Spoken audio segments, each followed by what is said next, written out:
आज की हम इस वीडियो में यूज़र से इनपुट कैसे लेते हैं सी लैंग्वेज में हम वो देखने वाले हैं कि यूज़र से आप इनपुट लेके अपने वेरिएबल्स के अंदर कैसे सेव करते हो, उसके बाद उसको आप कैसे प्रोसेस में ले सकते हो।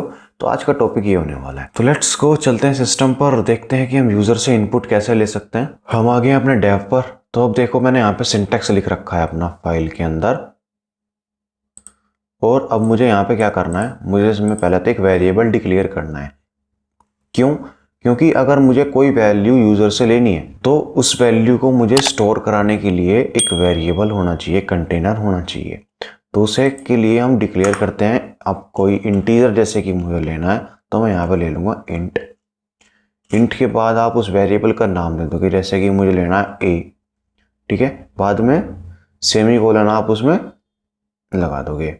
अब आपने क्या किया है, आपने एक अपना वेरिएबल डिक्लेयर कर दिया है। प्रिंट एफ के अंदर मैं यहाँ पर लिख देता हूँ एंटर ए वैल्यू।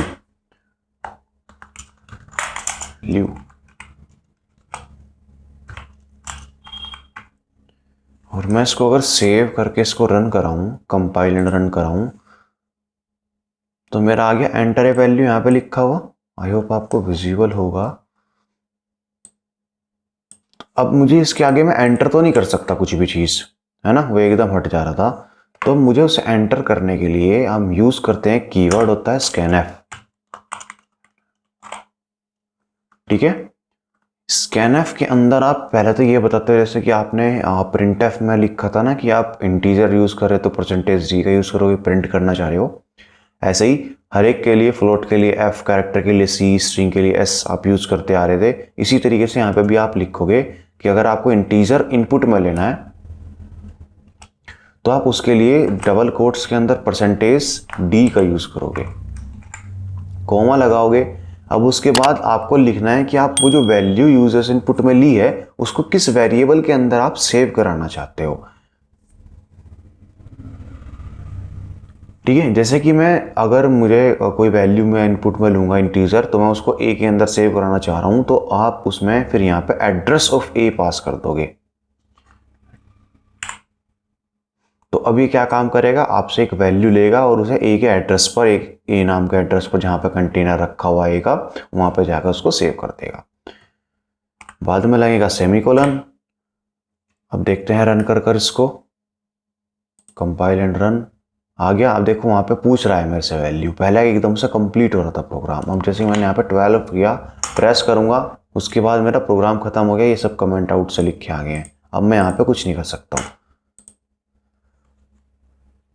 अब मुझे वो वैल्यू जाननी है कि मैंने वैल्यू इनपुट में क्या किया है, तो उसके लिए मैं फिर से प्रिंटएफ का यूज करने वाला हूँ।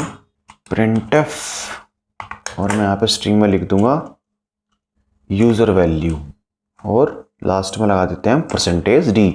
तो परसेंटेज डी की जगह पे वो इंटीजर आ जाएगा जो मैं यूजर से इनपुट लेने वाला हूँ। कोमा लगा के मैं यहाँ पे ए लिख दूंगा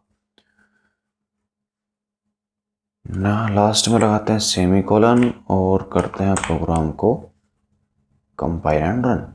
अब इसने देखो पूछा है एंटर ए वैल्यू। वैल्यू मैंने यहाँ पे दी है 23। एंटर प्रेस करूंगा तो देखो इसने कहा यूजर वैल्यू 23। तो ये कुछ इस तरीके से काम करता है। तो देखो पहली लाइन प्रिंटएफ क्या आई, एंटर ए वैल्यू, फिर इसने वैल्यू मैंने यहाँ पे 23 प्रेस की तो उसे स्कैनएफ ने प्रोसेस किया। उसके बाद फिर से प्रिंटएफ चला और उसने वो वैल्यू को मुझे आउटपुट में शो कर दिया। इस तरीके से आप एक इंटीजर को ले सकते हो। अब देखते हैं फ्लोट के लिए हम क्या यूज करेंगे। फ्लोट के लिए आपको सिंपल से क्या करना है, तो उसको फ्लोट बना देना है।